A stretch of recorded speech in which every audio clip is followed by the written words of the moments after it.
Subscribe কৰিব MK টিচ চেনেলটো আৰু লগতে বেল আইকনটো অল কৰি দিব। সকলোকে মোৰ ইউটিউব চেনেললৈ স্বাগতম জনাইছোঁ। মৰমৰ ছাত্ৰ ছাত্ৰীসকল, আজি তোমালোকৰ মাজত আলোচনা কৰিম দশম শ্ৰেণীৰ অসমীয়া পাঠ 15 বিষাদ যোগ অনুশীলনৰ লগতে পাঠৰ ভিতৰৰ প্ৰশ্নোত্তৰ আজি তোমালোকৰ মাজত আলোচনা কৰিম। তোমালোকে ভিডিঅ'টো প্ৰথমৰ পৰা শেষলৈ চাই যোৱা।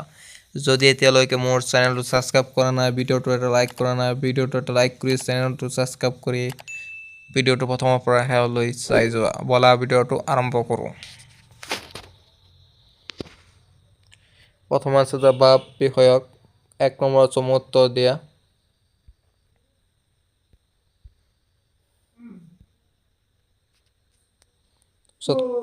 কোনৰ প্ৰশ্ন হৈছে যে মহাৰথী কাক বোলে? উত্তৰ লিখিবা যে যি একে সহস্ৰ দানকিক জুবলৈ তাক মহাৰথী বোলে। তাৰপিছত খনৰ প্ৰশ্ন হৈছে যে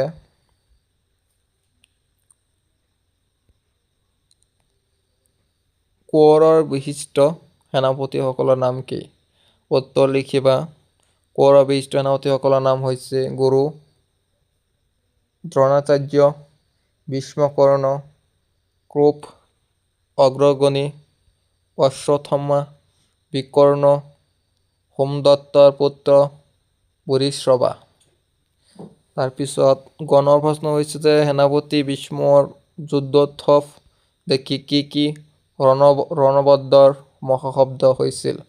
উত্তৰ লিখিবা সেনাপতি ভীষ্মৰ যুদ্ধোৎসৱ দেখি ভংগ, বেৰী, আনক, গোমুখ আদি ৰণবদ্ধৰ মহাশব্দ হৈছিল। তাৰপিছত গণৰ প্ৰশ্ন হৈছে যে আঁততাঁতি কাক বোলে? যি আনক বিষ দি জুই লগাই অথবা অন্য প্ৰকাৰে অনিষ্ট সাধন কৰিব বিচাৰে, যি আনৰ ধন সম্পত্তি কাঢ়ি ৰাজ্যকাৰিণী বাজাক অপমান কৰে অথবা অস্ত্ৰ ধৰি প্ৰাণ নাশ কৰে তাক আঁততাঁতি বোলে। আঁততাঁতি। তাৰপিছত গণৰ প্ৰশ্ন হৈছে যে কুলক্ষয় দোষ কি?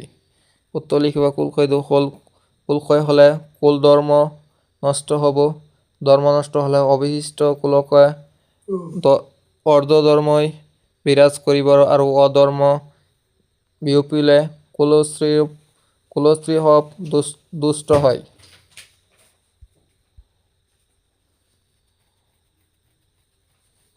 তাৰপিছত 2 নম্বৰ প্ৰশ্ন হৈছে যে তোমাৰ পাঠ্যত উল্লেখ কৰা অনুসৰি পাণ্ডৱসকলৰ যুদ্ধকৌশলৰ বিষয়ে লিখা। মই তোমালোকক উত্তৰটো দিছোঁ, তোমালোকে ভিডিঅ'ৰ পৰা চাই লিখি ল'বা। কাৰণ এটা ভিডিঅ' পঢ়িলে এটা কৰি কুৱেশ্যন আনচাৰ তোমালোকক পঢ়ি দিলে ভিডিঅ'টো লম্বা হৈ যাব। মই তোমালোকক সুন্দৰভাৱে তোমাৰ উত্তৰটো দি দিছোঁ, উত্তৰ প্ৰশ্ন দি দিছোঁ, তোমালোকে ভিডিঅ'ৰ পৰা চাই নিজে লিখি ল'বা।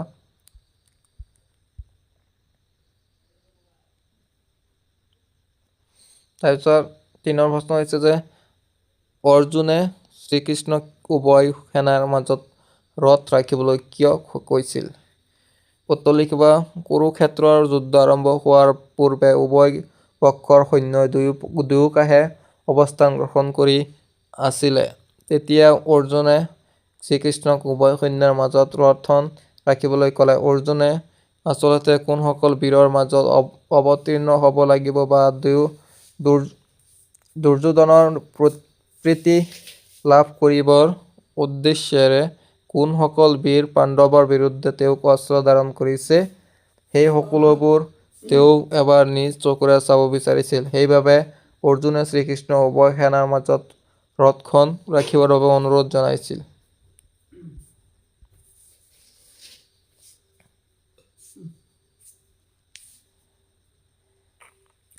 তাৰপিছত 4 নম্বৰ প্ৰশ্ন হৈছে অৰ্জুনে যুদ্ধক্ষেত্ৰলৈ গৈ কাক কাক দেখা পালে আৰু তেওঁলোকক দেখা পাই শ্ৰীকৃষ্ণক কি ক'লে তোমাৰ নিজৰ কথাৰে লিখা। উত্তৰ লিখিব অৰ্জুনে যুদ্ধক্ষেত্ৰলৈ গৈ তেওঁৰ পিতৃতুল্য, মাতৃতুল্য আৰু ভাতৃ পুত্ৰকে আদি কৰি সকলোবোৰ আত্মীয়ক দুয়োটা সৈন্য দলত দেখিবলৈ পালে। এনেদৰে সকলোৱে যুদ্ধৰ বাবে সাজু হোৱা দেখি অৰ্জুনে আৱেগিক হৈ কৃষ্ণক কৈছে যে এই জাতি বাইসকল যুদ্ধ কৰিবলৈ আগবাঢ়ি অহা দেখি তেওঁৰ হাত ভৰি কঁপিবলৈ ধৰিছে, মুখ শুকাইছে, শৰীৰ কঁপিবলৈ ধৰিছে। তেওঁৰ এনে কাৰণৰ বাবে লাজ লগা বুলি কৈছে। অৰ্জুনে লগতে কৈছে যে যুদ্ধত আপোন বধ কৰি একো লাভ নাই। এনে বিজয়ৰ তেওঁ আকাংক্ষা নকৰে। ৰাজ্যৰ ইচ্ছা আৰু সকলো বাঞ্ছা তেওঁক নকৰে বুলি কৈছে।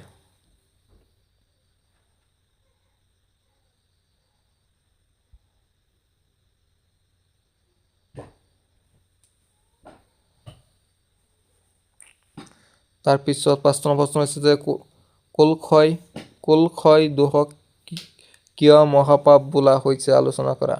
উত্তৰ লিখিব যে কুলক্ষয় হ'লে কুল ধৰ্ম নষ্ট হয়। ধৰ্ম নষ্ট হ'লে বাকী থকা কুলকো অধৰ্মই ছানি ধৰিব।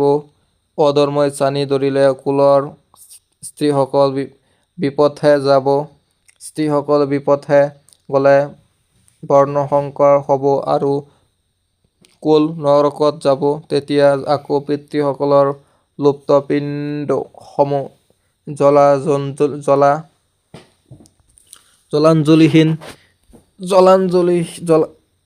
জলাঞ্জলিহীন হৈ পৰিব। এনেবোৰ দোষৰ বাবে সকলো জাতি ধৰ্ম, কুল ধৰ্ম, বৰ্ণাশ্ৰম ধৰ্ম নষ্ট হৈ মানুহবোৰ নৰকত বাস কৰিব। সেয়েহে কুলক্ষয় দোষক মহাপাপ বোলা হৈছে।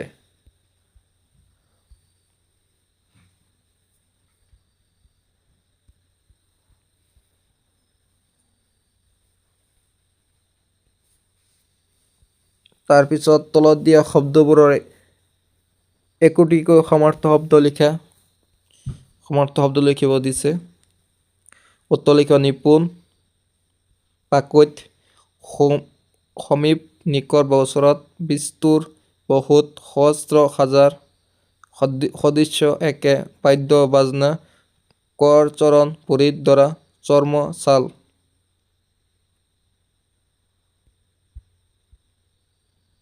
তাৰপিছত লিখিবা শ্ৰুতি, বেদ, বিমংগল, অমংগল, বান্ধৱ, মিত্ৰ।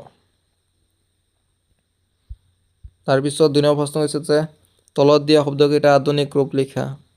হোহা, হৈ, কহা, কোৱা, চকু, কৰিলে, চাওঁ, মই, বুলিলা, ক'লে। তাৰপিছত লিখিবা খা, খহি পৰা, ফুকিলে, বাইলা, বজালে, ৰহিবে, ৰোৱা, ৰহো, ৰৈ থকা। মোৰ ছাত্ৰ ছাত্ৰীসকল, মোৰ ভিডিঅ' তোমালোকৰ ভাল লাগে ভিডিঅ'টো লাইক কৰি চেনেলটো ছাবস্ক্ৰাইব কৰিবা। ধন্যবাদ।